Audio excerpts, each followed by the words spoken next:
Hello and welcome to the channel online Adhikari. मेरा नाम है सौरभ यादव और आज से आपका शुरू हो रहा है इकोनॉमिक्स। और इकोनॉमिक्स यहाँ पर ल्यूसेंट को लेकर हम लोग चलेंगे। ल्यूसेंट में जितनी भी चीज़ें दी गई हैं, अगर पूर्वाग्रह की स्थिति आपके अंदर है कि हमें ल्यूसेंट से यहाँ पर इकोनॉमिक्स पढ़ेंगे तो कोई फ़ायदा नहीं होगा वगैरह वगैरह, तो उत्तर प्रदेश पीसीएस में इससे बाहर क्वेश्चन नहीं जाएंगे। जो भी क्वेश्चन पूछे जाते हैं उत्तर प्रदेश पीसीएस में वो सब आपके कंप्लीट हो जाएंगे। यहाँ तक कि यूपीएससी के 70% तक क्वेश्चन आपके यहाँ पर कंप्लीट हो जाएंगे। और इकोनॉमिक्स में होता क्या है कि बजट वगैरह से क्वेश्चन पूछ दिए जाते हैं। इकोनॉमिक्स में कुछ योजनाएं होती हैं नई वाली, तो उससे क्वेश्चन पूछ दिए जाते हैं। बाकी यूपी पीसीएस वगैरह में और यूपीएससी में भी ज़्यादातर देखेंगे तो वन लाइनर एकदम रहता है। जो क्वेश्चन पूछा जाता है वन लाइनर एकदम रहेगा। अब कुछ वर्षों से जैसे बजट का कुछ सेक्शन उसमें डाल दिया, कोई कमेटी की बात कर दी, जैसे आबिद हुसैन कमेटी से रिलेटेड उत्तर प्रदेश पीसीएस ने पूछा था, तो ये सब कुछ यहाँ पर आपका कंप्लीट हो जाएगा। ठीक है, तो बहुत पूर्वाग्रह मतलब बहुत आराम से शांति के साथ सुनिएगा। कम से कम 30-35 मिनट पढ़ने के बाद डिसाइड करिएगा कि हमें इससे पढ़ना चाहिए कि नहीं।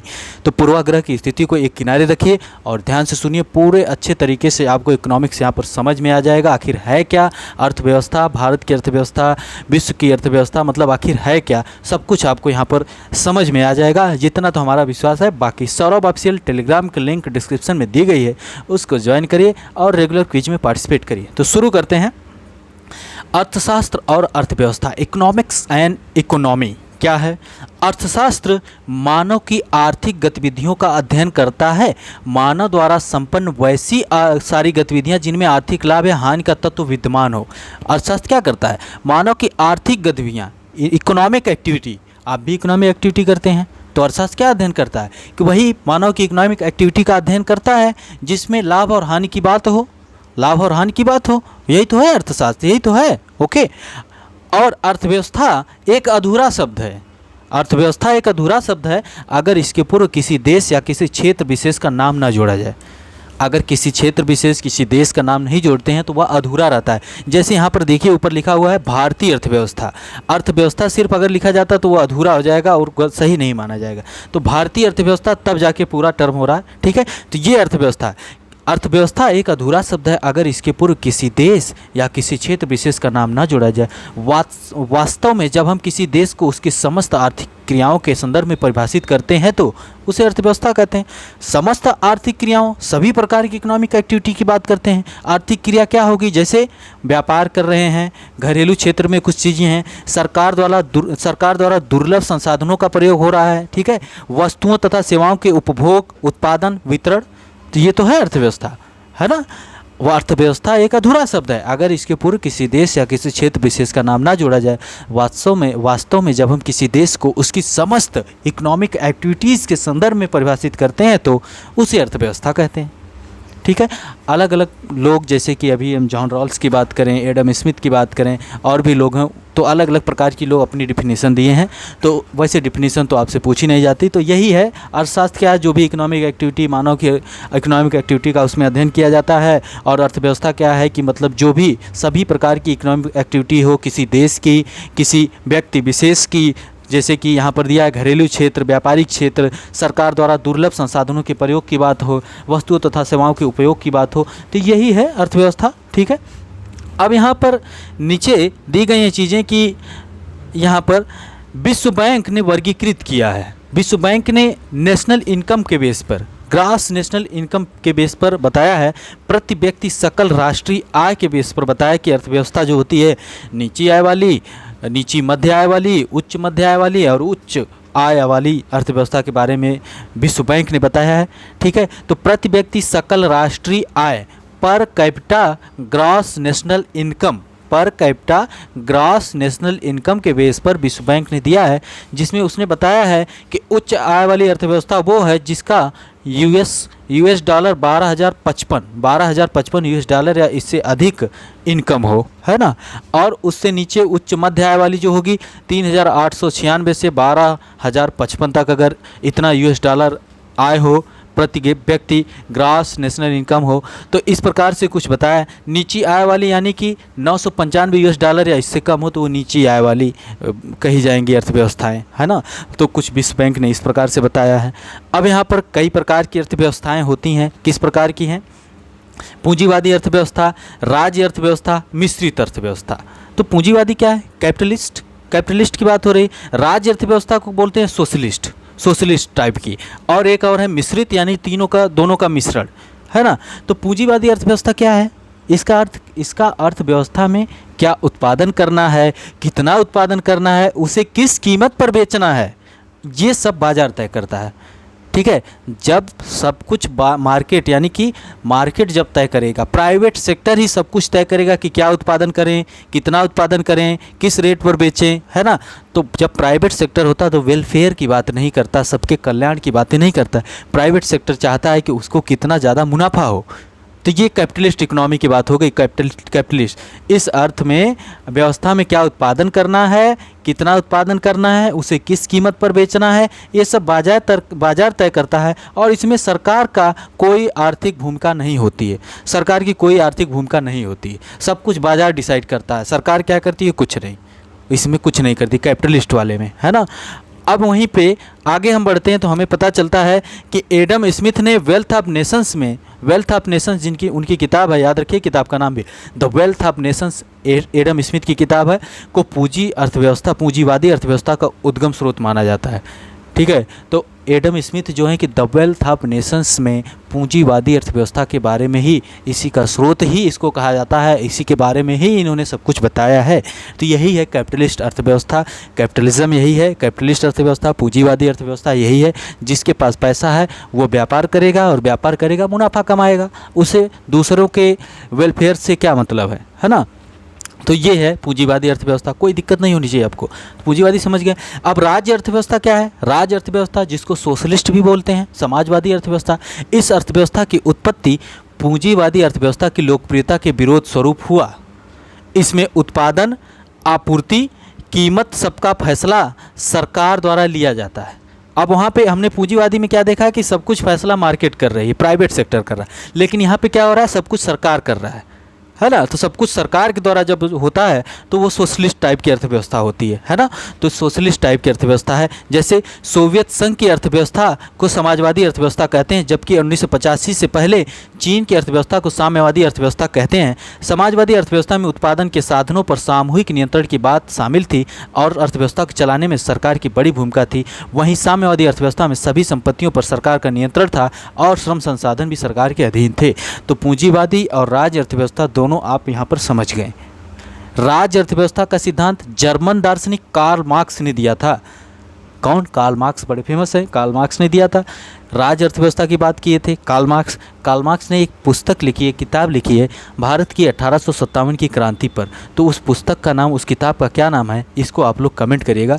1857 की क्रांति पर कार्ल मार्क्स ने लिखा है। ओके, तो पूंजीवादी अर्थव्यवस्था में हमने जान लिया कि सब कुछ डिसीजन जो होता है, क्या पैदा करना है, क्या बेचना है, कितने में बेचना है, कैसे बेचना है, सब मार्केट डिसाइड करेगा, स्टेट का कोई रोल नहीं होगा। राज्य अर्थव्यवस्था सोशलिस्ट वाले में क्या होता है? सब कुछ डिसाइड करेगी सरकार, इसमें मार्केट होगी ही नहीं, मार्केट का कोई रोल नहीं होगा। लेकिन दो चीज़ें यहाँ, एडम स्मिथ की द वेल्थ ऑफ नेशंस पूंजीवादी अर्थव्यवस्था के लिए, और कार्ल मार्क्स जो है राज्य अर्थव्यवस्था की बात करते हैं। मिश्रित अर्थव्यवस्था की जब बात होती है तो इन दोनों का मिश्रण, जैसा कि भारत में है, मार्केट भी अपने हिसाब से कार्य कर रहा है और सरकार भी अपने हिसाब से कार्य कर रही है ना। इसमें कुछ लक्षण राज्य अर्थव्यवस्था के मौजूद होते हैं तो कुछ लक्षण पूंजीवादी अर्थव्यवस्था के, यानी सरकारी एवं निजी क्षेत्र का सह अस्तित्व होता है। दोनों एक साथ चलते हैं।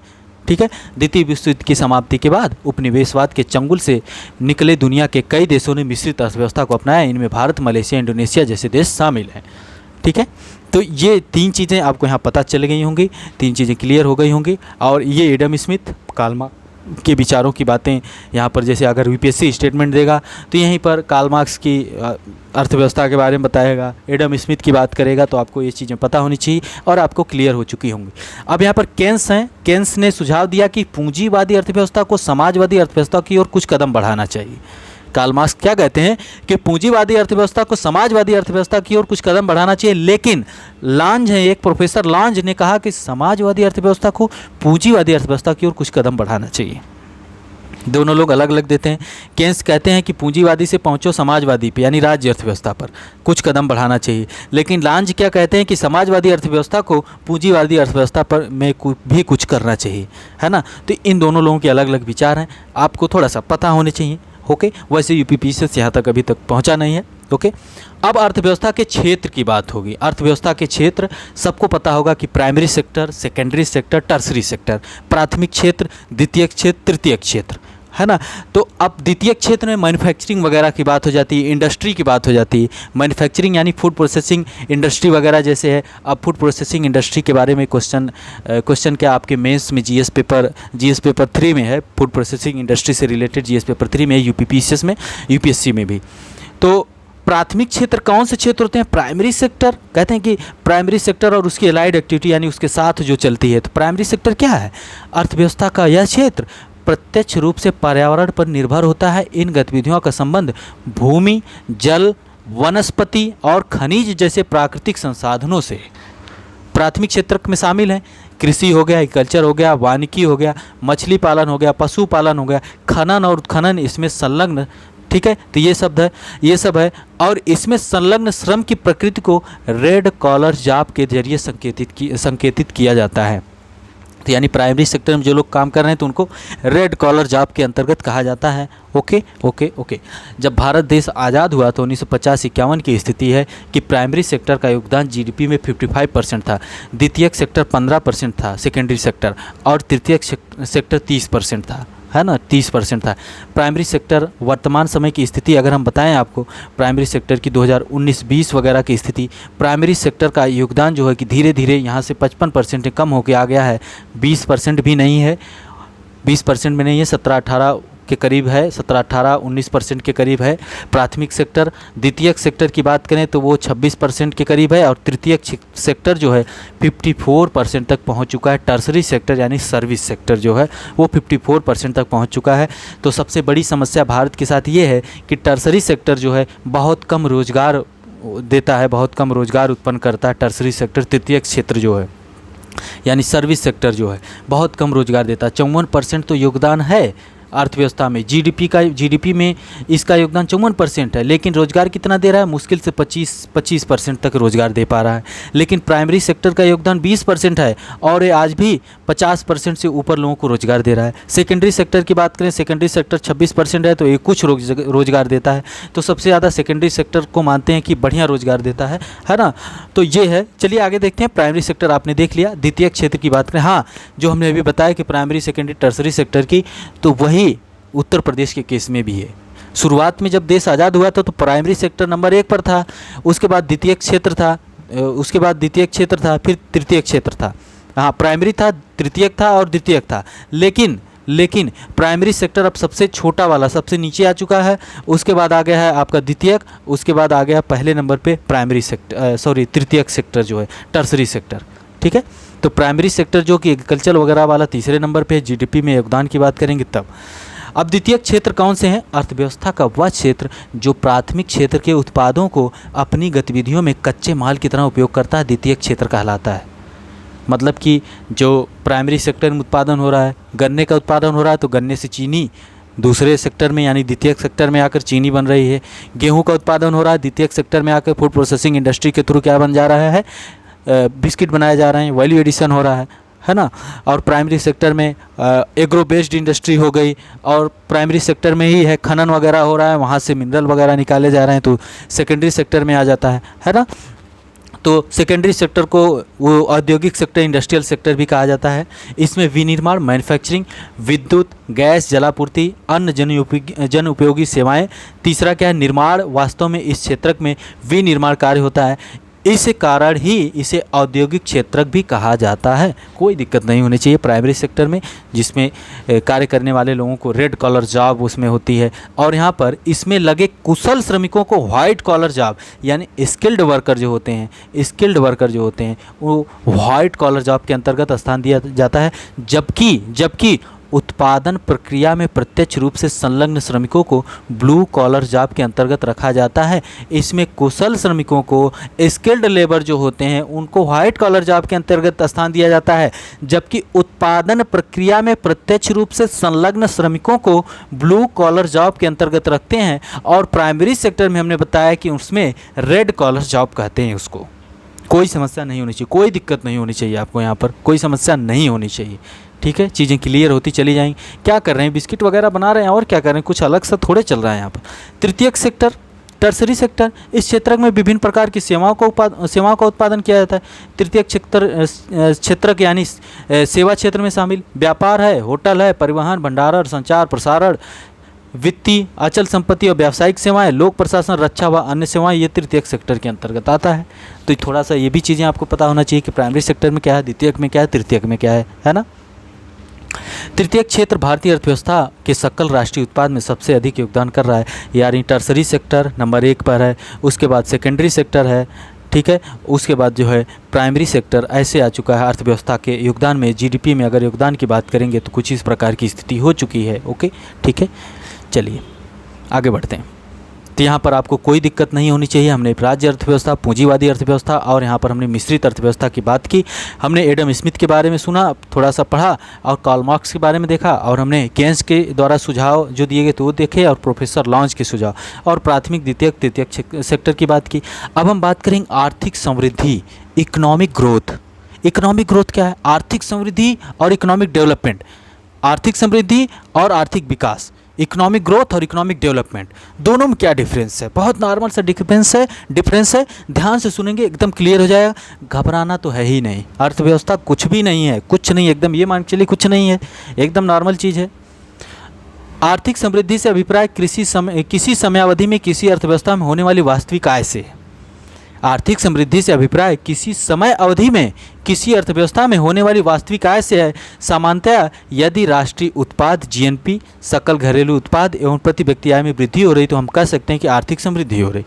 जीडीपी, जीएनपी एक साल के अंतर्गत बढ़ रही है ना, तो क्या कहेंगे कि आर्थिक समृद्धि हो रही है। यहाँ पर क्वांटिटी की बात हो रही है, क्वांटिटी की बात हो रही, परिमाणात्मक बात हो रही, क्वांटिटी की बात हो रही, क्वालिटी की बात नहीं हो रही है, ठीक है। क्वांटिटी की बात हो रही, क्वालिटी की बात नहीं हो रही, ये आर्थिक समृद्धि होती है। अर्थात आर्थिक समृद्धि उत्पादन की वृद्धि से संबंधित है, जिसमें परिमाणात्मक परिवर्तन होते हैं, जो कि श्रम शक्ति, उपभोग, पूंजी और बाजार की मात्रा में प्रसार के साथ होता है। तो ये आर्थिक समृद्धि है।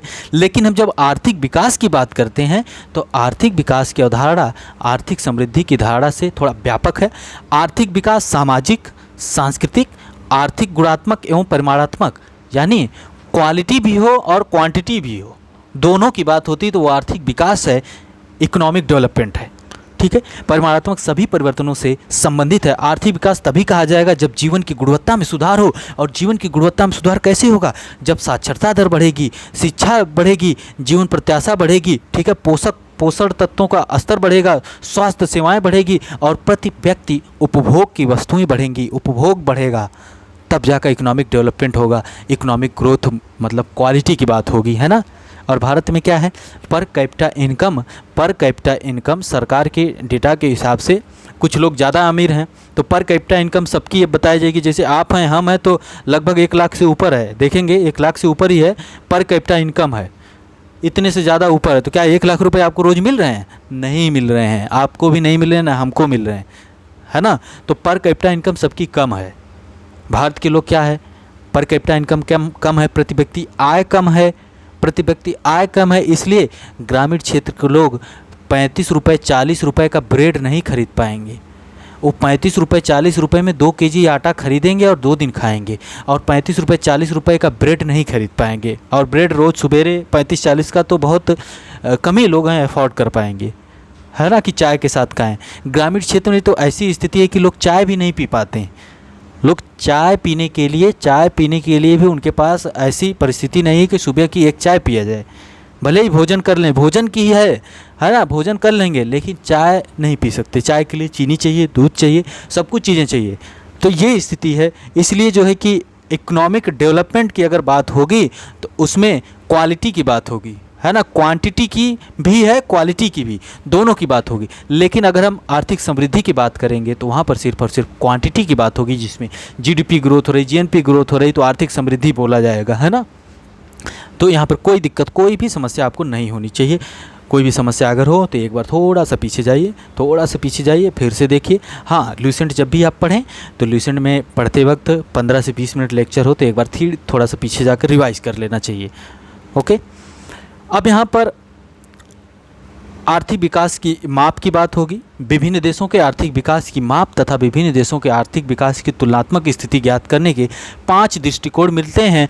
विश्व बैंक ने आधारभूत आवश्यकता प्रत्यागम की बात की है और physical quality of life index, जीवन की भौतिक गुणवत्ता निर्देशांक प्रत्यागम, physical quality of life index की बात मॉरिस डेविड मॉरिस ने की है।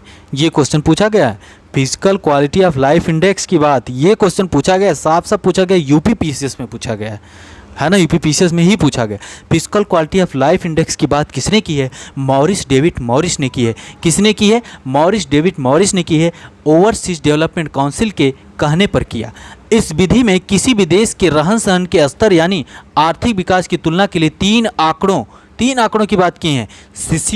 शिशु मृत्यु दर, इन्फेंट मोर्टेलिटी रेट, वयस्क साक्षरता दर और 1 वर्ष की आयु की जीवन प्रत्याशा। मॉरिस डेविड मॉरिस, अब यूपीएससी क्या करेगा? यही पूछेगा। मॉरिस डेविड मॉरिस ने 3 आंकड़े जो दिए थे कौन कौन से हैं? तो इन्फेंट मोर्टेलिटी रेट, शिशु मृत्यु दर, वयस्क साक्षरता दर, एडल्ट लिटरेसी रेट और 1 वर्ष आयु की जीवन प्रत्याशा। Life expectancy rate at the age 1 के औसत मान का उपयोग किया जाता है। Physical quality of life index, जीवन की भौतिक गुणवत्ता निर्देशांक प्रत्यागम, मॉरिस डेविड मॉरिस। ठीक है। अब यहाँ पर कुछ है कि अगर 100 और 1 मूल्य होता है तो 100 की ओर बढ़ना उत्तम स्थिति होती है, 1 की ओर बढ़ना खराब स्थिति का परिचायक होता है। यहाँ पर physical quality of life index.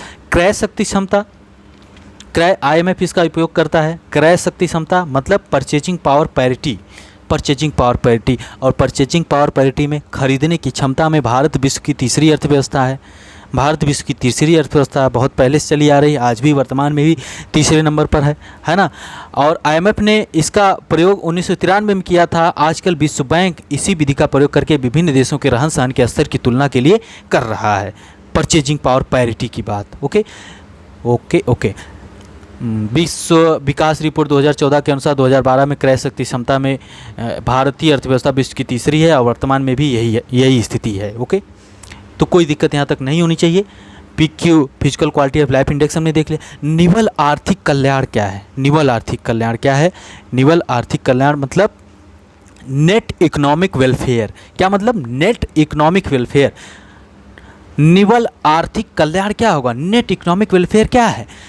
सकल राष्ट्रीय उत्पाद GNP ग्रॉस नेशनल प्रोडक्ट में से घटा देंगे उत्पादन की छिपी लागत तथा आधुनिक नगरीकरण की हानियाँ प्लस अवकाश एवं गृहिणियों की सेवाएं जब घटा देंगे तो निवल आर्थिक कल्याण निकल के आता है। अभी घबराइएगा मत, GNP GDP वगैरह सब क्लियर हो जाएगा, अभी कुछ देर बाद आपको क्लियर हो जाएगा। तो GNP निवल आर्थिक कल्याण क्या है? ग्रॉस नेशनल प्रोडक्ट, उसमें क्या करेंगे? उत्पादन में जो छिपी लागत है उसमें से मतलब GNP में से घटा देंगे। नगरीकरण में जो हानियां हो रही हैं, पर्यावरण प्रदूषण वगैरह हो रहा है, प्लस अवकाश वगैरह छुट्टियां होती हैं और गृहिणियों द्वारा घर की लेडीज़ के द्वारा, हाउसवाइफ वगैरह के द्वारा जो कार्य किया जाता है उसको भी जोड़कर इसमें घटा देते हैं तो वो नेट इकोनॉमिक वेलफेयर निकल के सामने आता है। ये चीज़ है ना। और ऐसा सैमुअल्सन का यह मत है कि निवल आर्थिक कल्याण लोगों के जीवन निर्वाह में सुधार का सही माप करेगा। सैमुअल्सन का ऐसा कहना है, सैमुअल्सन ने ऐसा कहा है। ओके, इस धारा का प्रयोग सबसे पहले डेली तथा कॉव ने 1989 में किया। जीवन की गुणवत्ता में सुधार की माप के लिए विलियम नॉर्थहास तथा जेम्स टोबिन ने मेजर ऑफ इकोनॉमिक वेलफेयर की धारा विकसित की, जिसे बाद में सैमुअल्सन ने संशोधित करके नेट इकोनॉमिक वेलफेयर कहा। सैमुअल्सन का नाम थोड़ा सा याद रखिएगा। नेट इकोनॉमिक वेलफेयर की बात की है और किस चीज़ को कहें कि GNP में से जब उत्पादन की छिपी लागत और आधुनिकीकरण की वजह से, आधुनिक नगरीकरण की वजह से जो हानियाँ और अवकाश गृहिणियों की सेवाएं उसमें से घटा देंगे GNP में से, तो वही नेट इकोनॉमिक वेलफेयर निकल के आता है। क्या कुछ अलग है? कुछ क्लिष्ट भाषा है, ऐसी अलग सी भाषा है? ये तो आपसे रिलेटेड है, चीज़ें आपके जीवन से रिलेटेड है। हर रोज़ आप पैसे का लेन देन करते रहते हो, रेगुलर की बातें हैं आपकी, है ना। तो अभी सब चीज़ें समझ में आएंगी। हाँ, अब क्वेश्चन यहाँ से पूछा गया, यूपी पीसीएस भी पूछा है। यूपीएससी ये HDI है, UNDP का HDI है। यूपीएससी MPI पे पूछा था एक बार क्वेश्चन, तो पहले HDI देख लेते हैं। मानव विकास सूचकांक, HDI क्या है? Human development index. इस सूचकांक का प्रतिपादन 1990 में यूनाइटेड नेशन डेवलपमेंट प्रोग्राम से जुड़े अर्थशास्त्री महबूब उल हक पाकिस्तान के और अमर्त्य सेन भारत तथा उनके सहयोगियों ने किया। इस सूचकांक का प्रतिपादन 1990 में यूनाइटेड नेशन डेवलपमेंट प्रोग्राम से जुड़े अर्थशास्त्री महबूब उल हक पाकिस्तान के हैं और अमर्त्य सेन भारत के, अमर्त्य सेन जी अभी भी जीवित हैं, भारत के हैं, तथा उनके सहयोगियों ने किया। मानव विकास सूचकांक एक सांख्यिकी सूचकांक है जिसमें जीवन प्रत्याशा, शिक्षा और इनकम की बात होती है। इन 3 सूचकांकों को शामिल किया जाता है। लाइफ एक्सपेक्टेंसी, एजुकेशन और आय की बात की जाती है इसमें यूएनडीपी के एचडीआई में, है ना। महबूब उल हक, अमर्त्य सेन का नाम याद रखिएगा। और अभी देखिएगा जो रिपोर्ट आई होगी यूएनडीपी एचडीआई की, शायद 2021 वाली रिपोर्ट आई होगी, उसमें भारत की रैंक क्या है ये आप कमेंट करिएगा। भारत की क्या रैंक है, दिसंबर में रिपोर्ट आती है, भारत की रैंक क्या है, और इसके अलावा नंबर 1 और नंबर 1 पर कौन है और सबसे आखिरी नंबर पर कौन सा देश है, ये आप लोग देखिएगा। तो 1990 से मानव विकास सूचकांक का पहला संस्करण 1990 से जारी किया गया था, 1990 में जारी किया गया था, ये भी याद रखिएगा। यूपीपीसीएस पूछ सकता है कि मानव विकास सूचकांक, शायद पूछा भी है, तो कब से जारी किया जा रहा है, तो 1990 से जारी किया जा रहा है। अब यहाँ पर दिया गया है रिपोर्ट के बारे में। यूएनडीपी क्या है, united nation development program. UNDP संयुक्त राष्ट्र के वैश्विक विकास का एक नेटवर्क है। इसका मुख्यालय न्यूयॉर्क में अवस्थित है। यूएनडीपी गरीबी उन्मूलन, असमानता को कम करने हेतु लगभग 70 देशों में कार्य करता है। इसके अलावा देश के विकास को बढ़ावा देने के लिए नीतियों, नेतृत्व कौशल, साझेदारी क्षमताओं तथा संस्थागत क्षमताओं को विकसित करने और लचीलापन बनाने में मदद करता है। तो जो क्वेश्चन आपसे पूछा गया उसका आंसर करिएगा आप। अब यहाँ पर बात एमपीआई की होती है, एमपीआई की। शायद यूपीपीसीएस ने 2021 में एमपीआई को ही पूछा है कब से जारी की जाती है, ये क्वेश्चन पूछा जाएगा। और दूसरा क्वेश्चन ये पूछा जाएगा कि इसको जारी कौन करता है, दोनों मिलके कौन लोग हैं, दो मिलके बनाते हैं। तो ऑक्सफोर्ड यूनिवर्सिटी का निर्धनता एवं मानव पहल एवं संयुक्त राष्ट्र विकास कार्यक्रम, यानी यूएनडीपी और ऑक्सफोर्ड यूनिवर्सिटी का निर्धनता एवं मानव पहल दोनों मिलके निकालते हैं, इसको जारी करते हैं। 2010 से ये लोग शुरू किए हैं, 2010 से शुरू किए हैं एमपीआई की भी रैंकिंग देखिएगा। यूपीएससी ने क्वेश्चन पूछा कि एमपीआई जो जारी करता है, यूएनडीपी और ऑक्सफोर्ड यूनिवर्सिटी मिलके जो जारी करता है, उसमें से कौन सा क्षेत्र नहीं है। ये 3 आयाम इसके हैं, पहला है स्वास्थ्य, दूसरा है शिक्षा, तीसरा है जीवन स्तर। स्वास्थ्य, शिक्षा, जीवन स्तर। लेकिन स्वास्थ्य में 2 हैं, बाल मृत्यु दर और पोषण की बात हो रही है। शिक्षा में क्या है, स्कूल के वर्ष, बच्चे नामांकित, 2 इसमें है, शिक्षा में 2 हैं, स्कूल के वर्ष और बच्चे कितने नामांकित हुए। और तीसरा जीवन स्तर में रसोई गैस की बात है, शौचालय की बात है, पानी की बात है, बिजली की बात है, फ्लोर की बात है, संपत्ति की बात है। यही यूपीएससी ने पूछा कि निम्नलिखित में से कौन सा जो है यूएनडीपी और ऑक्सफोर्ड यूनिवर्सिटी द्वारा जारी किए गए एमपीआई में नहीं शामिल है। ठीक है, तो अगर आपको याद हो जाए तो अच्छी बात है। यूपीएससी को देखता रहता है, खिड़की से झांकता रहता है, यूपीएससी को यूपीपीएससी देखता रहता है कि क्या क्वेश्चन पूछ रहा है, तो उसी के इर्द गिर्द चलता रहता है ना। जैसे ये यूपीएससी पिता है तो उसका बेटा यूपीपीएससी है, तो पिता जिस प्रकार की एक्टिविटी करता है बेटा भी उसको देखता रहता है। वैल्यू जो होती है इनकलकेट होती हैं परिवार से, है ना। तो परिवार, प्राथमिक पाठशाला परिवार होती है, तो परिवार है यूपीएससी। तो यूपीपीएससी देखता रहता है और घूम फिर के वहीं से क्वेश्चन दाग देता है ना। तो ये क्वेश्चन पूछा गया है, तो संभवतः ये क्वेश्चन यूपीपीसीएस भी पूछ सकता है। ठीक है, और बाकी चलिए आगे बढ़ते हैं। बाकी मेंस में तो आप देख ही रहे हैं यूपीपीसीएस मेंस में क्या किए पड़ा है। मेंस में GS1, GS2, GS3, GS4 ethics भी पढ़वाएंगे और तुमको नौकरी देंगे ग्रेड बी की, और करवाएंगे काम ग्रेड ए वाला, है ना। तो ये है मेंस का सिलेबस। देखिए अब तो कितने लोग हैं कि मेंस का सिलेबस देख के तैयारी छोड़ देते हैं, लेकिन कुछ इससे नुकसान भी है कि सिर्फ यूपीएससी की तैयारी करने वाले लोग, दूसरे राज्यों के लोग भी इसमें सिलेक्शन ले पा रहे हैं, उत्तर प्रदेश पीसीएस में। ओके, तो चलिए देखते हैं हम लोग, अलग बात है। और अलग राज्य जो हैं कि वो अपने यहाँ बैन लगा रहे हैं। स्वास्थ्य की बात करें तो बाल मृत्यु दर, पोषण, शिक्षा की बात करें तो स्कूल के वर्ष, बच्चे नामांकित, जीवन स्तर की बात करें तो रसोई गैस, शौचालय, पानी, बिजली, फ्लोर, संपत्ति, ये सब चीज़ें हैं। इसमें एमपीआई में इन सब चीज़ों को देखकर ही निकाला जाता है। अब हम बात करेंगे राष्ट्रीय आय यानी नेशनल इनकम की बात करेंगे। बहुत आराम से, बहुत ध्यान से सुनिएगा, यूपीएससी भी यहाँ से क्वेश्चन पूछा हुआ है। किसी भी अर्थव्यवस्था में एक वर्ष के दौरान उत्पादित अंतिम वस्तुओं तथा सेवाओं का मूल्य राष्ट्रीय आय कहलाता है। अंतिम वस्तुएं, फाइनल गुड की बात हो रही है। अंतिम वस्तुएं तथा सेवाओं के मूल्य की बात हो रही। किसी भी अर्थव्यवस्था में एक वर्ष के दौरान उत्पादित अंतिम वस्तुएं तथा सेवाओं के मूल्य को राष्ट्रीय आय कहते हैं। फाइनल गुड, बात फाइनल गुड की हो रही है।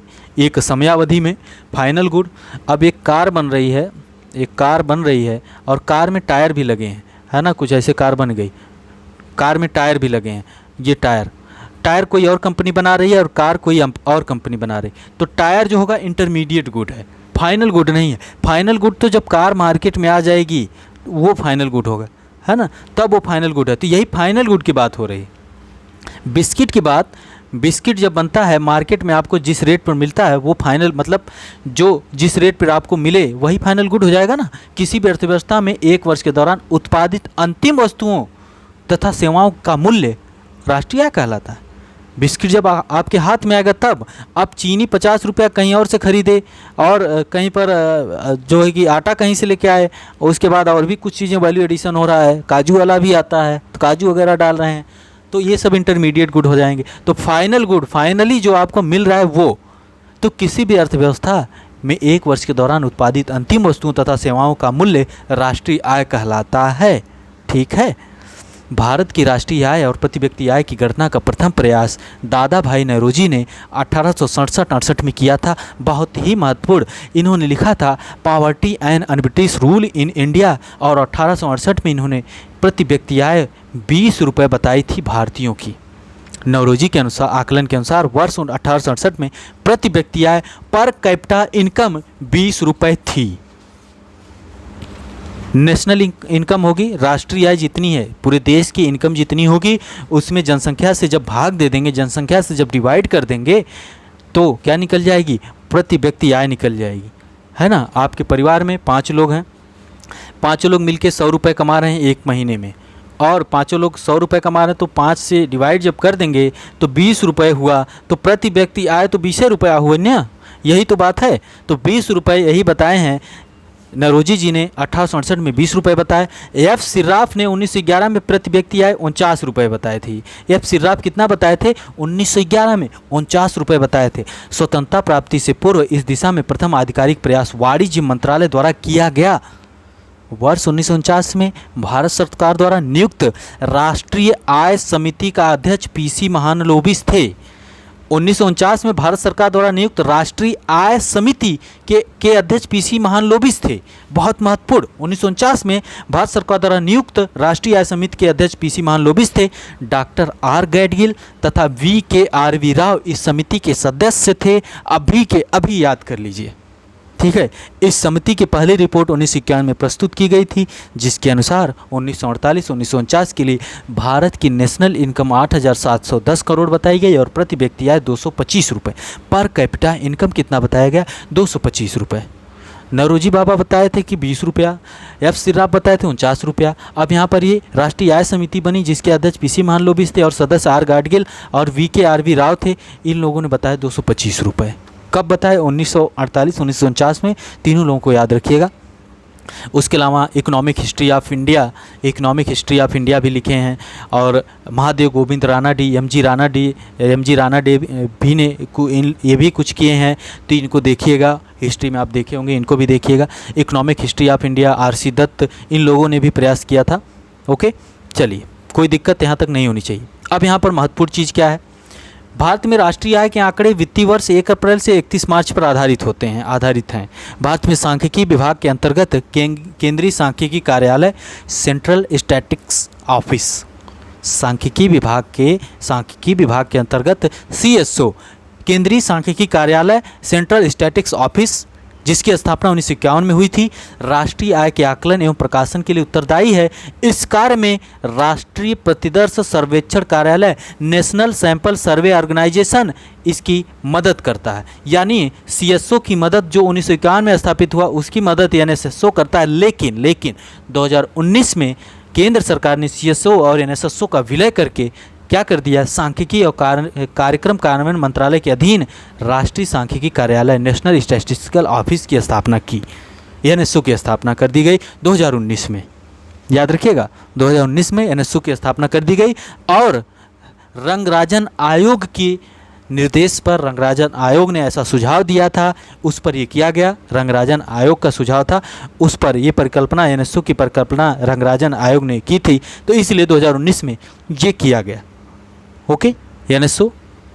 अब यहाँ पर और देखिए, राष्ट्रीय सांख्यिकी आयोग एनएससी, यह रंगराजन आयोग की अनुशंसा के अंतर्गत 2005 में गठित स्वायत्त निकाय है। भारत के मुख्य सांख्यिकीविद और सांख्यिकी एवं कार्यक्रम कार्यान्वयन मंत्रालय के राष्ट्रीय सचिव सांख्यिकी आयोग के भी सचिव होते हैं। इसके गठन का उद्देश्य आंकड़ों के संग्रहण के संबंध में देश में सांख्यिकी एजेंसियों के सामने आने वाली समस्याओं को कम करना है। Okay okay okay. आप बताइएगा, राष्ट्रीय सांख्यिकी दिवस कब मनाया जाता है ना? सांख्यिकी दिवस होता है, कब मनाया जाता है, और पिछले वर्ष की थीम क्या है और इस वर्ष की थीम क्या है, उसको अगर कोई थीम हो इस वर्ष की, अगर 2022 वाली, तो आप कमेंट करिएगा। शायद बिहार पीसीएस में एक क्वेश्चन यहाँ से दागा गया था। साइमन कजनेट्स को राष्ट्रीय आय लेखांकन का जन्मदाता माना जाता है, जिन्हें इसके लिए नोबेल पुरस्कार भी मिला था। ठीक है, तो यहाँ तक आपको कोई भी समस्या नहीं होनी चाहिए, कोई भी समस्या नहीं। ये सब बेसिक हैं, और बेसिक जीडीपी जीएनपी हो गया, ये सब भी आपके बेसिक ही होंगे। ओके, राष्ट्रीय आय की लागत की बात करें, हाँ, साधन लागत क्या होता है? Factor cost. फैक्टर कॉस्ट क्या होते हैं? यह मूलतः निवेश की गई लागत होती है जिसे उत्पादक उत्पादन प्रक्रिया के दौरान लगाता है। फैक्टर कॉस्ट क्या होगा? आप कोई कंपनी शुरू करिए, बिस्किट की फैक्ट्री लगाइए, तो आपको जितनी भी चीज़ें, आपको ज़मीन खरीदनी होगी, आपको रॉ मटेरियल लाना होगा, आपको लेबर की ज़रूरत होगी, आपको बिजली की आवश्यकता होगी। ठीक है, तो ये लागत आपकी जो लगेगी वही तो है फैक्टर कॉस्ट। यह मूलतः निवेश की गई लागत होती है जिसे उत्पादक उत्पादन प्रक्रिया के दौरान लगाता है, जैसे पूंजी की लागत, ऋणों पर ब्याज, कच्चा माल, श्रम, किराया, बिजली आदि। ठीक है, यही फैक्टर कॉस्ट है। अर्थात किसी वस्तु या सेवा के उत्पादन में उपभोग या प्रयुक्त उत्पादक कारकों के संपूर्ण मूल्य को फैक्टर कॉस्ट कहा जाता है, साधन लागत कहा जाता है। इन वस्तुओं एवं सेवाओं के उत्पादन के दौरान इन कारकों की लागत का आकलन करते हैं। इसके बाद उस वस्तु या सेवा का मूल्य निर्धारित किया जाता है। आपकी लागत है, आपने बिस्किट बनाया, आपकी लागत हो गई 6 रुपये। 6 रुपये आपकी लागत हो गई बिस्किट की, है ना। और आपने डिसाइड कर दिया कि 6 रुपये तो हमारी लागत है, हम बेचेंगे इसको 10 रुपया में, 10 रुपये में बेचेंगे। आपकी फैक्टर कॉस्ट 6 रुपये है, आप 10 में बेचोगे, ये तो आपकी लागत लगी है। लेकिन आप लागत 6 है, फाइनल वैल्यू आपने डिसाइड कर दिया है 10, और आप जो है कि इंटरमीडिएट जो लोग हैं उनको 7 में दे रहे हो। आप दुकान वाले को 7 में दे रहे हो, दुकान वाला बेच रहा है 10 में, है ना। दुकान वाला 10 में क्यों बेच रहा है? क्योंकि उसमें जीएसटी वगैरह भी लग गया है, इनडायरेक्ट टैक्स भी लग गया, तो उसको 8 में हो जाएगा, है ना। तो फिर फाइनल जो है कि 10 रुपये में, फाइनली 10 रुपये में आपके हाथ में आएगा। तो देखते हैं आगे। साधन लागत में सरकार को भुगतान किए गए कर को शामिल नहीं किया जाता है। साधन लागत में कर को शामिल नहीं किया जाता। जो आपकी फैक्टर कॉस्ट होती है उसमें टैक्स जो सरकार को दिए जाते हैं वो शामिल नहीं किया जाता है। आपने 6 रुपये एक बिस्किट बनाया, आपने साधन लागत में शामिल नहीं किया है, हम आगे बताए हैं, है ना, क्योंकि यह प्रत्यक्ष तौर पर उत्पादन प्रक्रिया में शामिल नहीं होता है। परंतु कोई सब्सिडीज़ प्राप्त की जाती है तो उसे साधन लागत में सम्मिलित किया जाता है। कोई सब्सिडी होती है, सब्सिडी कोई सरकार मान लीजिए सब्सिडी दे रही है, लेकिन सरकार सब्सिडी देती है तो सब्सिडी देने का मतलब कि वो खुद पैसा लगाती है सरकार, यानी लग तो रहा है पैसा ना। सब्सिडी मतलब कि पैसा तो लग ही रहा है, सरकार दे रही है सब्सिडी कि भैया 6 रुपये आपकी लागत हो गई तो हम आपको 2 रुपये सब्सिडी दे रहे हैं, जिसकी वजह से तुम थोड़ा रेट कम कर दो, 4 रुपये में बेचो, 2 रुपये हम दे रहे हैं तुमको, है ना। तो यही होता है। तो सब्सिडी भी तो लागत ही है, सरकार दे रही है। आप और आपके दोस्त हैं, मान लीजिए गए, आपके दोस्त के पास 70 रुपये थे, आपने कहा कि चलो तुम ले लो, 100 रुपये की सामान कोई ले रहे हैं, 100 रुपये की तुम ले लो, 30 रुपये हम दे रहे हैं। लेकिन आपके दोस्त की लागत 70 रुपये थोड़े आई है, लागत तो आई है 100 रुपये ही ना। आपका दोस्त भले ही दे दिया हो 30 रुपये, लेकिन लागत तो 100 आई है ना। तो यही सब्सिडी है ना। तो ये सब्सिडी को क्या किया जाता है, शामिल किया जाता है, लेकिन प्रत्यक्ष तौर पर उत्पादन में शामिल नहीं होता है, इसलिए कर को शामिल नहीं किया जाता, टैक्स को शामिल नहीं किया जाता है। ये अभी यहाँ पर क्लियर रखिए, क्योंकि आगे यही चीज़ें आएंगी। तो कुछ अलग चीज़ें थोड़े हैं, यहाँ पर उत्पादन ही तो हो रहा है। बाजार लागत की बात करें, बाजार लागत, मार्केट प्राइस। बाजार लागत वह मूल्य है जिसे एक उपभोक्ता द्वारा किसी वस्तु एवं सेवा को खरीदते समय किसी विक्रेता को अदा करता है। उपभोक्ता बाजार लागत क्या है? आप उपभोक्ता हैं, आप गए दूध का पैकेट लेने, अमूल का दूध 1 लीटर वाला दीजिए 50 रुपये, है ना, तो वो आपकी बाजार लागत है। आपने यहाँ पर बनाया था बिस्किट, आप 6 रुपये का रखे थे और आप बेच रहे हैं, फाइनल आपको आपका उपभोक्ता जो है मार्केट प्राइस जो है, मार्केट में आपको 10 रुपये में मिल रहा है वह बिस्किट, तो विक्रेता द्वारा जो अदा करता है वही बाजार लागत होती है। बाजार लागत वस्तु एवं सेवा की साधन लागत पर अप्रत्यक्ष कर जोड़ने के बाद निकाली जाती है। अब देखिए 6 रुपये तो लागत आई थी, अब 1 रुपया दुकान वाला कमा रहा है और 2 रुपये सरकार भी ले रही है। अब कुल मिला के 10 में मिल रहा है, तो 1 रुपया आप दुकान वाले का एक्स्ट्रा भी है, 2 रुपये, 2 रुपये सरकार को टैक्स जा रहा है, 2 रुपये दुकान वाला ले रहा है, तो टोटल 10 रुपये, तो वही तो हो गया, टैक्स भी तो जोड़ दिए। बाजार लागत वस्तु एवं सेवा की साधन लागत पर अप्रत्यक्ष कर जोड़ने के बाद निकाली जाती है, यानी बाजार मूल्य पर पहुंचने के लिए साधन लागत में सरकार को भुगतान किए गए कर को शामिल किया जाता है, जबकि सरकार द्वारा दी गई अनुदान को साधन लागत में से घटा दिया जाता है। साधन लागत में से अनुदान को क्या करते हैं? घटा देते हैं। ठीक है, तो क्योंकि साधन लागत निर्धारण के समय ही उसकी गणना कर ली जाती है इसमें मार्केट प्राइस में, यानी बाजार मूल्य पर पहुंचने के लिए साधन लागत में सरकार को भुगतान किए गए कर को शामिल किया जाता है, जबकि सरकार द्वारा दी गई अनुदान को साधन लागत में से घटा दिया जाता है, क्योंकि साधन लागत निर्धारण के समय ही उसकी गणना कर ली जाती है। ध्यान से सुनेंगे तभी चीज़ें क्लियर होंगी। ठीक है, ओके, क्लियर हो चुका होगा, आगे बढ़ते हैं। अब GVA concept of value addition, कोई बोर नहीं होना चाहिए। अब बिस्किट बन गया, 10 रुपये का बिक रहा है और क्या, कुछ तो अलग थोड़े कर रहे हैं। मूल्यवर्धन की धारणा क्या? कंसेप्ट ऑफ वैल्यू एडिशन, राष्ट्रीय उत्पाद, बहुत ध्यान से, राष्ट्रीय उत्पाद या घरेलू उत्पाद का सही मूल्य निकालने के लिए जिससे कोई वस्तु या सेवा दोहरी गणना में ना आए, यानी माध्यमिक वस्तुएं, मीडियम जो मतलब इंटरमीडिएट वस्तुएं या प्रयुक्त आगतों को आकलन में आने से रोकने के लिए हम जिस विधि का प्रयोग करते हैं उसे ही मूल्यवर्धन विधि कहते हैं। बीच में कई चीज़ें अगर ऐड हो रही हैं, इंटरमीडिएट ऐड हो रहे हैं, तो उधर ही ऐड करते चले जाते हैं, बाद में GVA मिल जाता है, ग्रॉस वैल्यू एडिशन मिल जाता है, और इससे पार्टिसिपेशन पता चलता है कि कितने लोग इसको बनाने में पार्टिसिपेट कर रहे हैं। GVA क्या कह रहे हैं? राष्ट्रीय उत्पाद या घरेलू उत्पाद का सही मूल्य निकालने के लिए जिससे कोई वस्तु या सेवा दोहरी गणना में ना आए, यानी माध्यमिक वस्तुएं या प्रयुक्त आगतों को आकलन में आने से रोकने के लिए हम जिस विधि का प्रयोग करते हैं उसे मूल्यवर्धन विधि कहते हैं। मूल्यवर्धन उत्पादन प्रक्रिया में श्रम पूंजी तथा अन्य साधनों के योगदान को प्रदर्शित करता है। श्रम पूंजी तथा अन्य साधनों के योगदान को प्रदर्शित करता है जब हम इसमें उत्पाद पर लगे करों के मूल्य को जोड़ देते हैं, उत्पाद पर लगे करों के मूल्य को जोड़ देते हैं तथा उसमें उत्पाद अनुदान को घटा देते हैं, तो सभी निवासी उत्पादक इकाइयों के ऐसे मूल्यवर्धनों का योग ही GDP होता है। वही तो बता रहे हैं कि इसमें उत्पाद अनुदान को घटा देते हैं और उत्पाद पर लगे करों के मूल्य को जोड़ देते हैं। ठीक है, तो वही तो सभी निवासी उत्पादक इकाइयों के ऐसे मूल्यवर्धनों का योग ही GDP होता है। अतः किसी भी राष्ट्र का GDP सकल मूल्यवर्धनों GVA ग्रॉस वैल्यू एडिशन का योग होता है, जिसमें ह्रास नहीं निकाला गया पर कर तथा अनुदान का समायोजन किया गया। ह्रास नहीं निकाला गया है, डिप्रिसिएशन नहीं निकाला गया है। GVA में डिप्रिसिएशन की बात नहीं हो रही है ना, तो जिसमें ह्रास नहीं निकाला गया लेकिन कर तथा अनुदान का समायोजन किया गया। याद रखिएगा, यही मेन पॉइंट है, ह्रास डिप्रिसिएशन नहीं निकाला गया है, ये याद रखिएगा। तो हमने 3 चीज़ें यहाँ देखी, कंसेप्ट ऑफ वैल्यू एडिशन, हमने बाजार लागत की बात देखी और साधन लागत की बात देखी। और बिस्किट 10 रुपये वाला मिल चुका है आपको, और बिस्किट अब 10 रुपये में मार्केट में मिल रहा है, वैल्यू एडिशन वगैरह हो गया। ठीक है, अब हम आगे बढ़ते हैं।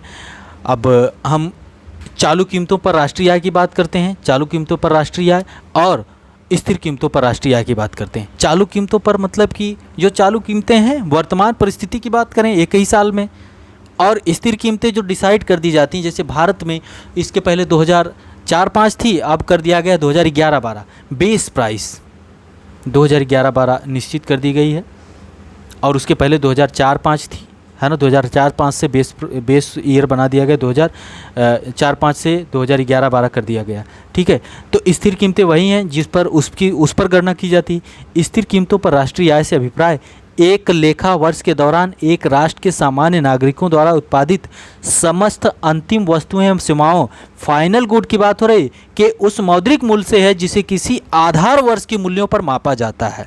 इसे वास्तविक राष्ट्रीय आय कहा जाता है।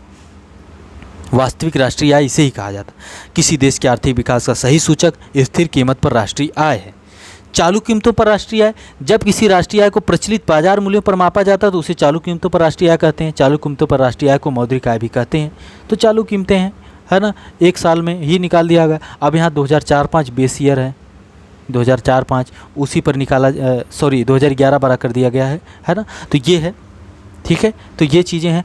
और किसी देश के राष्ट्रीय आय में, नेशनल इनकम में निम्न को शामिल नहीं किया जाता है। मध्यवर्ती वस्तुएं के मूल्य को, जो हम बताएं इंटरमीडिएट जो वस्तुएं हैं, जैसे गाड़ी बन रही थी, 4 व्हीलर बन रही थी, तो उसमें टायर कहीं और से आया है, MRF से आया है या MRF से, कोई और सामान उसमें कहीं और से आया है, तो इंटरमीडिएट गुड्स को नहीं जोड़ा जाता। फाइनल गुड्स की ही बात होती है। फाइनली जो गाड़ी बन के तैयार होती है वो कितने की है, final market value of final जो बिन मिल रहा है आपको गुड्स, ओके, वही। यानी स्थिर कीमतों पर राष्ट्रीय आय से अभिप्राय एक लेखा वर्ष के दौरान एक राष्ट्र के सामान्य नागरिकों द्वारा उत्पादित समस्त अंतिम वस्तुएं एवं सेवाओं के उस मौद्रिक मूल्य से है।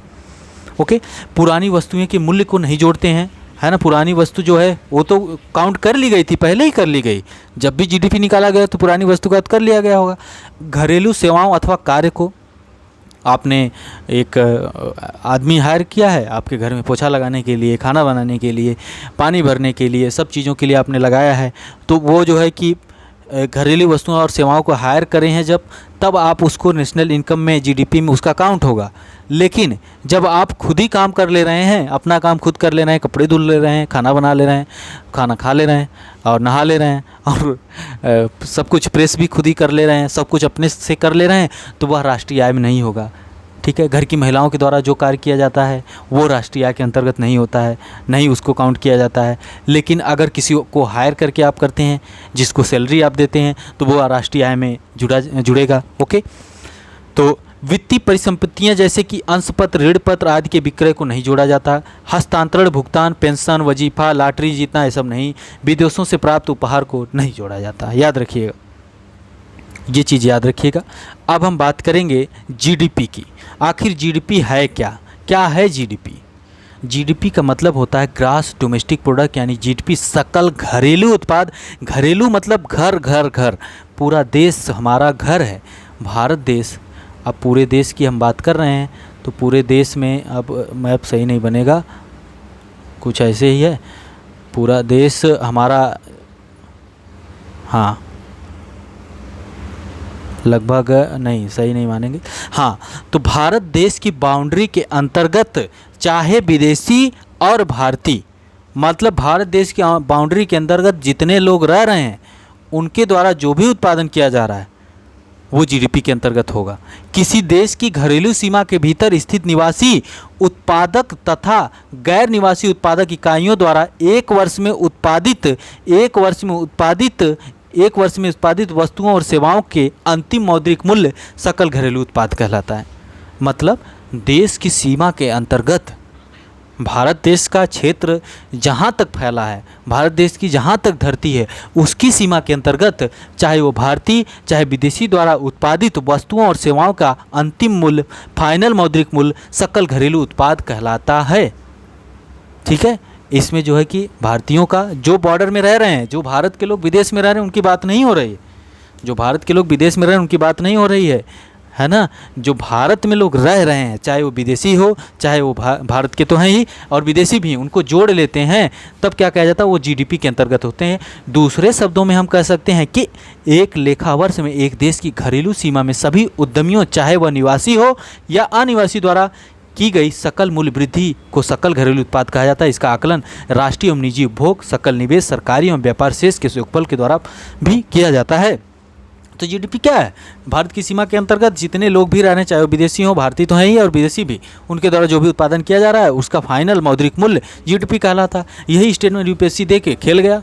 UPSC ने दिया था 2016-17 पेपर उठाए, सेम टू सेम ऐसे स्टेटमेंट दिया है ना। किसी देश की आर्थिक वृद्धि के सर्वाधिक उपयुक्त माप सकल घरेलू उत्पाद है।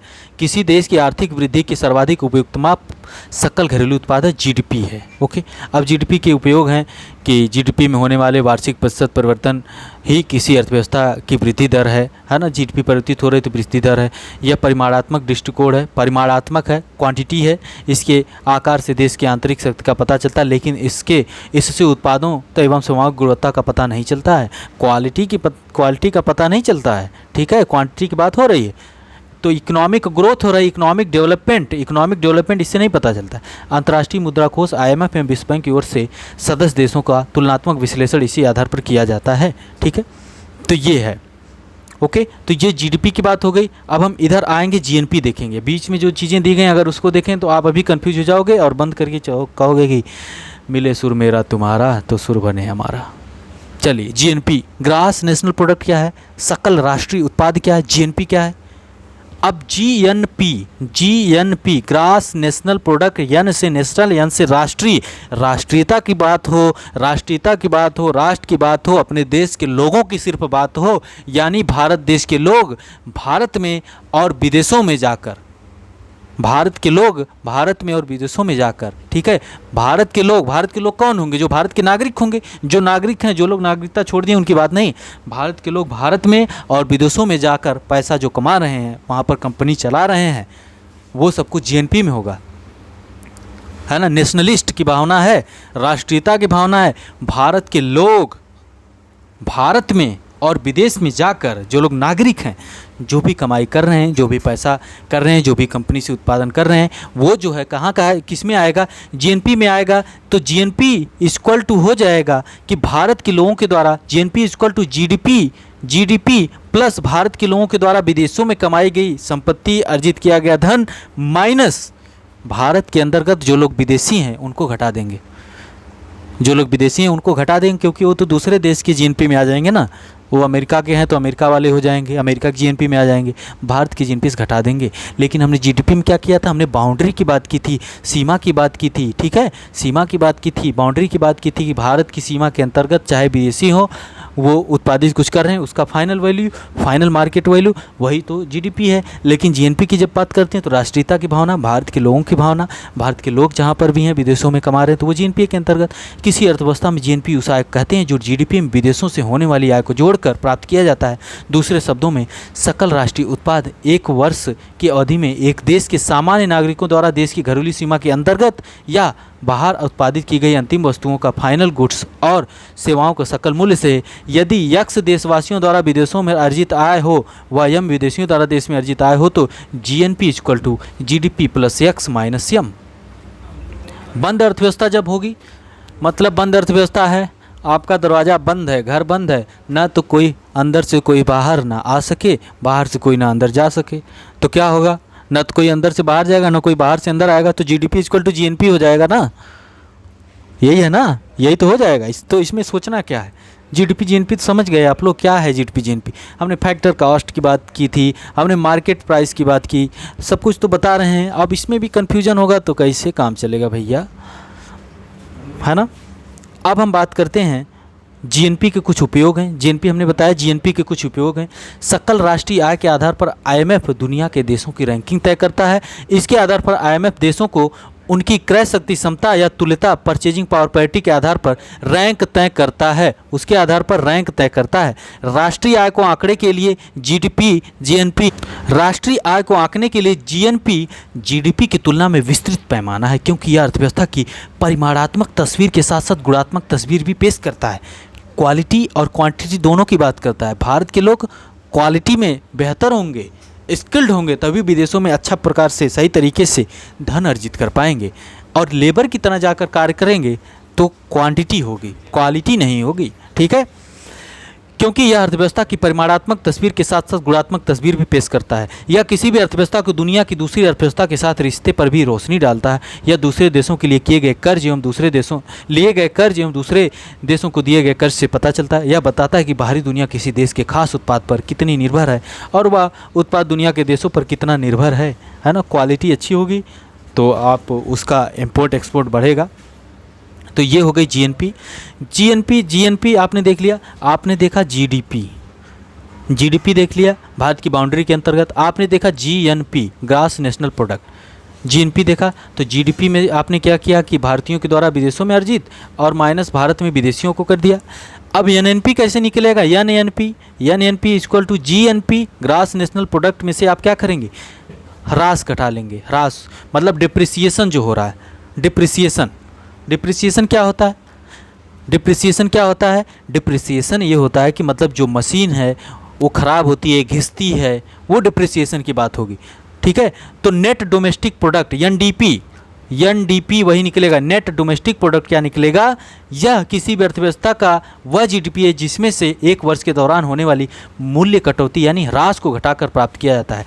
आपने जीएनपी देख लिया, तो एनडीपी क्या होगा? नेट डोमेस्टिक प्रोडक्ट, शुद्ध घरेलू उत्पाद। अरे यहाँ पर हम लोग जीडीपी की बात करें। जीडीपी पहले तो जीडीपी हमने देखा, तो एनडीपी निकाला, जीडीपी हमने निकाला, और उसके बाद एनडीपी जब निकालेंगे तो एनडीपी में से क्या करेंगे? ह्रास को घटा देंगे। वहीं हम जीएनपी निकाले हैं, तो जीएनपी में एनएनपी जब निकालेंगे, जीएनपी से एनएनपी निकालेंगे तो क्या पता चलेगा हमको? एनएनपी में से ह्रास घटा देंगे तो हमें क्या निकलेगा? नेट नेशनल प्रोडक्ट, शुद्ध राष्ट्रीय उत्पाद पता चलेगा। ओके, वही चीज़ है। अगर कन्फ्यूजन है फिर से जीडीपी क्या है? किसी देश की बाउंड्री के अंतर्गत चाहे विदेशी हो और भारतीय तो है ही, भारतीय और विदेशियों के द्वारा उत्पादित सभी वस्तुओं का फाइनल वैल्यू जो होगी, मार्केट वैल्यू, वो जीडीपी होगी। जीएनपी क्या है? ग्रॉस नेशनल प्रोडक्ट क्या है? ग्रॉस नेशनल प्रोडक्ट क्या है? सकल राष्ट्रीय उत्पाद क्या है? राष्ट्रीयता की भावना है, यानी भारत के लोगों के द्वारा भारत में और विदेशों में जो भी पैसा अर्जित किया जाता है उसमें से हम जब मतलब जीएनपी क्या होगा? जीडीपी में से जब हम लोग जोड़ देते हैं भारतीयों का और विदेशी जो भारत में अर्जित कर रहे हैं उनको हम घटा देते हैं तो हमको जीएनपी प्राप्त हो जाता है। अब हम एनडीपी जब निकालते हैं, यानी शुद्ध राष्ट्रीय उत्पाद जब हम निकालते हैं तो उसमें से क्या करते हैं? जीडीपी में से जो मूल्य ह्रास हो रहा है, जो कटौती हो रही है, जो मशीनें घिस जा रही हैं, जो उनका मेंटेनेंस कॉस्ट लग रही है, उसको हम जब घटा देते हैं, ह्रास कर देते हैं, डिप्रिसिएशन कर देते हैं, तो हमें एनडीपी शुद्ध राष्ट्रीय उत्पाद पता चलता है। और जीएनपी को जब हम जीएनपी में से ह्रास घटा देते हैं, डिप्रिसिएशन कर देते हैं, तो हमें क्या पता चलता है? एनएनपी नेट नेशनल प्रोडक्ट पता चलता है। शुद्ध राष्ट्रीय उत्पाद हमें पता चलता है। ठीक है, कोई दिक्कत नहीं होनी चाहिए। अब हम आगे बढ़ते हैं। आपने एनएनपी भी देख लिया, अब एनएनपी भी पता चल गया, नेट नेशनल प्रोडक्ट पता चल गया। तो अगर आपको नेशनल इनकम निकालनी हो, नेट नेशनल प्रोडक्ट, सकल राष्ट्रीय उत्पाद पता चल गया, फाइनल मार्केट वैल्यू इसकी जो होगी वही आपका क्या हो जाएगा? वही नेशनल इनकम ना हो जाएगी? तो वही ना आपकी नेशनल इनकम हो जाएगी। तो एनएनपी यानी नेशनल इनकम वही है। नेशनल इनकम राष्ट्रीय आय जितनी होगी, भारत की राष्ट्रीय आय जितनी है, राष्ट्रीय आय पूरे देश की राष्ट्रीय आय जितनी है उसमें जनसंख्या से जब हम भाग कर देते हैं, जितनी जनसंख्या है उससे डिवाइड कर देते हैं, तो हमको क्या पता चलता है? पर कैपिटा इनकम, प्रति व्यक्ति आय पता चलती है। प्रति व्यक्ति आय हमें पता चलती है, पर कैपिटा इनकम हमको पता चलता है। ठीक है, तो राष्ट्रीय आय उसमें जनसंख्या से भाग दे देते हैं। जैसे हमने बताया कि आपके घर में 100 रुपये पूरा प्राप्त होता है, एक वर्ष में आपके घर में 100 रुपये आता है और आपके घर में 5 सदस्य पैसा कमा रहे हैं, है ना? तो आप प्रति व्यक्ति आय क्या निकलेगी? पर कैपिटा इनकम क्या निकलेगी? 5 से जब डिवाइड कर दोगे तो 20 रुपये निकलेगी। यही ना है, और तो कुछ नहीं है। तो आपने जीडीपी, जीएनपी, एनएनपी वगैरह देख लिया। 2004-05 से को संशोधित करके 2011-12 किया गया बेस ईयर, ये आपको पता ही है। राष्ट्रीय आय के अनुमान जो है 6 क्षेत्रक यहाँ पर दिए हैं कि भारत में राष्ट्रीय आय के अनुमान के लिए सांख्यिकीय संगठन ने संपूर्ण अर्थव्यवस्था के 6 क्षेत्रों में विभाजित किया है। प्राथमिक, द्वितीयक, परिवहन, संचार एवं व्यापार, वित्त एवं वास्तविक संपदा, सामुदायिक एवं निजी क्षेत्र और विदेशी क्षेत्र। और यहाँ पर एक और पॉइंट महत्वपूर्ण है, विदेशों से शुद्ध साधन आय संबंधी आंकड़े रिजर्व बैंक द्वारा RBI, reserve bank of India द्वारा प्रकाशित तथा तैयार किए जाते हैं। विदेशों से शुद्ध साधन आय संबंधी आंकड़े रिजर्व बैंक ऑफ इंडिया द्वारा प्रकाशित तथा तैयार किए जाते हैं। कोई दिक्कत नहीं होनी चाहिए। ठीक है, ठीक है। तो सकल राष्ट्रीय उत्पाद GNI ग्रास नेशनल इनकम में ह्रास को घटा दें तो NNI नेट नेशनल इनकम पता चलती है, ग्रास नेशनल इनकम में घटा देते हैं और जब इसी को जनसंख्या से भाग दे देते हैं तो हमके क्या पर कैपिटा इनकम प्रति व्यक्ति आय पता चल जाती है। यहाँ तक आपको कोई भी समस्या नहीं होनी चाहिए। तो 1 घंटे का लेक्चर लगभग हो चुका है, 59 मिनट 31 सेकेंड हो चुका है। पूंजीवादी अर्थव्यवस्था, राज्य अर्थव्यवस्था के बारे में हमने देखा, हमने मिश्रित अर्थव्यवस्था को जाना, प्राथमिक द्वितीयक और तृतीयक क्षेत्र को देखा, आर्थिक समृद्धि आर्थिक विकास को हम लोगों ने देखा और हमने जीवन की भौतिक गुणवत्ता के बारे में जाना, डेविड मॉरिस ने जिसको दिया है, physical quality of life index को देखा, परचेजिंग पावर पैरिटी के बारे में हमने देखा और हमने HDI ह्यूमन डेवलपमेंट इंडेक्स के बारे में देखा, महबूब उल हक को जाना, अमर्त्य सेन को जाना और UNDP की HDI की रिपोर्ट के बारे में देखा। कुछ क्वेश्चन आपसे हुए हैं। MPI मल्टी पॉवर्टी इंडेक्स के बारे में हमने कुछ क्वेश्चन भी पूछे हैं होंगे आपसे। स्वास्थ्य, शिक्षा, जीवन स्तर की बातें हमने की। उसके बाद हम लोगों ने यहाँ पर राष्ट्रीय आय वगैरह के बारे में जाना। नौरोजी जो grand old man of India के द्वारा 20 रुपये रखा गया था। F सिराफ ने बताया 1911 में 49 रुपये बताए प्रति व्यक्ति आय। और जो समिति बनी थी राष्ट्रीय आय समिति जिसके अध्यक्ष PC महालनोबिस थे, डॉक्टर R गैडगिल उसके सदस्य थे, VKRV राव जो थे इसके सदस्य थे, इन लोगों ने 225 रुपये बताया। CSO के बारे में हम लोगों ने देखा और NSO जो बना है NSO जो बना है रंगराजन समिति की अनुशंसा पर बना है। और फैक्टर कॉस्ट के बारे में देखा, मूल्यवर्धन के बारे में देखा, मार्केट प्राइस के बारे में देखा, बिस्किट 10 रुपये वाला हम लोगों ने खाया, चालू कीमतों पर राष्ट्रीय आय, स्थिर कीमतों पर राष्ट्रीय आय के बारे में देखा और उसके अलावा GDP के बारे में देखा, GNP के बारे में देखा, NNP के बारे में देखा, नेशनल इनकम के बारे में देखा। तो ये सब चीज़ें हम लोग यहाँ पर आज कंप्लीट किए हैं। संभवतः प्रयास है कि 3 से 4 लेक्चर में या उसके पहले भी पूरे तरीके से इसको कंप्लीट कर दिया जाए और हो सकेगा तो एक दिन में 2 लेक्चर भी आपको मिल सकते हैं, इसलिए तैयार रहिए। जल्द ही आपको ख़त्म कर दिया जाएगा इकोनॉमिक्स, ठीक है। तो बिना डरे बेझिझक, बहुत आसान है, क्या है, कुछ नहीं है, बेझिझक बिना डरे पढ़ डालिए। तो सौरभ ऑफिशियल टेलीग्राम की लिंक डिस्क्रिप्शन में दी गई, उसको ज्वाइन करिए। मिलते हैं आपसे अगले लेक्चर में। बहुत बहुत धन्यवाद।